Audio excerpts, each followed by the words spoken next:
Saudações a todos, sejam bem-vindos ao Palavra Diária, que alegria estar com vocês mais uma vez.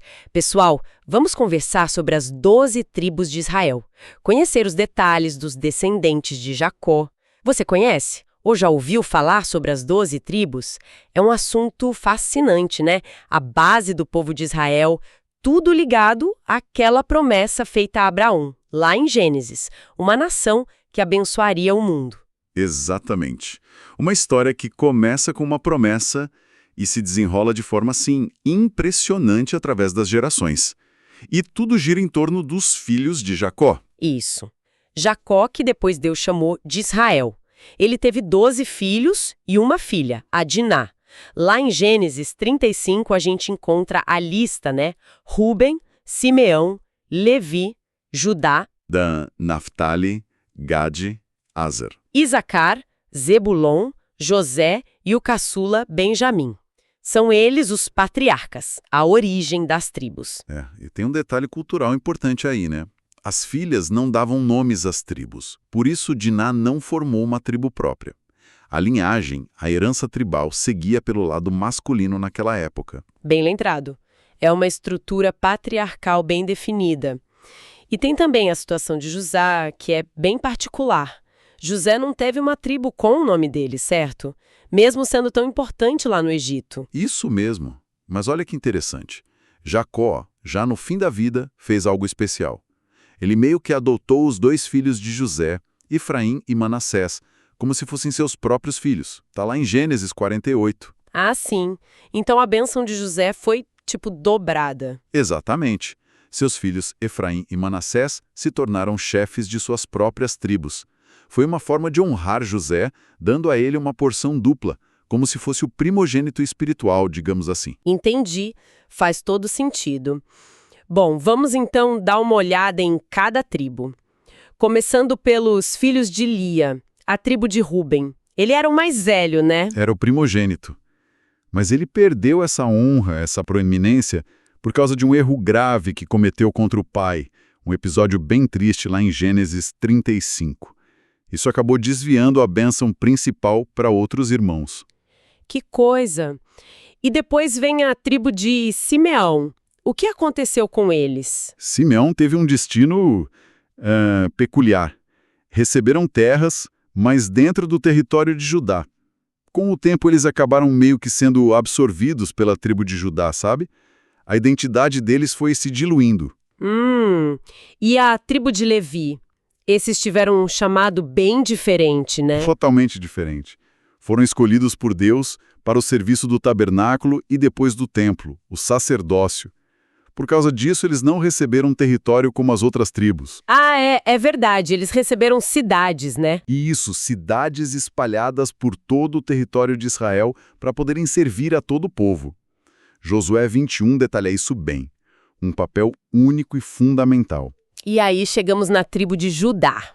Essa é especial, né? Muito especial. Judá recebeu a promessa da realeza, do cetro que não se afastaria. A profecia de Jacó em Gênesis 49 é claríssima. Foi da linhagem de Judá que veio o rei Davi e, o mais importante, Jesus. Exatamente. Judá, a tribo de Jesus. Por isso ele é chamado em Apocalipse de o leão da tribo de Judá. Aquele que venceu, que tem toda a autoridade. É poderoso isso. Muito poderoso. Continuando, temos a tribo de Issacar. O que se destaca neles? Issacar ficou conhecida pela sabedoria, pela capacidade de entender os tempos e saber o que Israel deveria fazer. 1 Crônicas menciona isso. Uma habilidade muito valiosa. E a tribo de Zebulon? Zebulon, a bênção de Jacó já indicava, né? Uma localização mais para perto do mar, ligada a portos, ao comércio, uma tribo mais voltada para essa área. Interessante.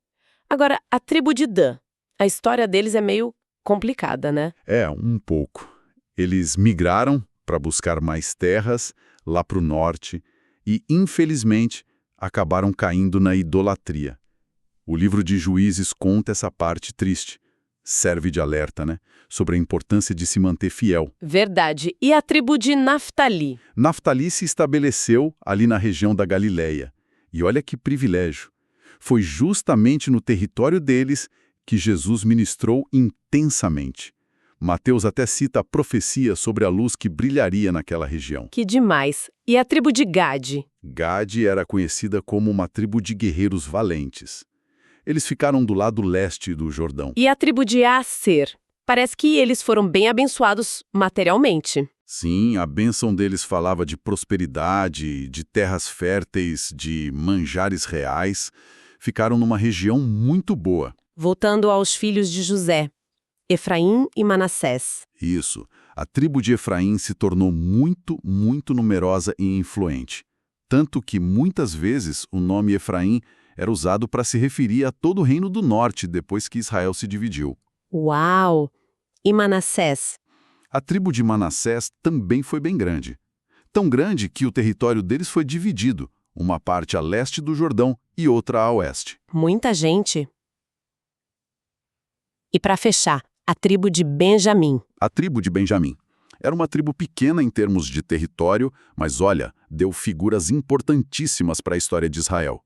O primeiro rei, Saul, era benjamita. E o apóstolo Paulo também, né? Exatamente. Paulo fazia questão de mencionar, com orgulho até, que era da tribo de Benjamim, lá em Filipenses. Que legal. Então, recapitulando, são 12 tribos que herdaram a terra, né? Contando Efraim e Manassés no lugar de José e Levi com seu papel especial. Isso aí. Cada uma com sua história, seus desafios, suas bênçãos.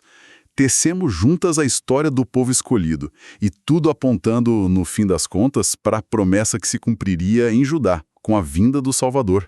É um plano divino maravilhoso se desdobrando. Lindo demais.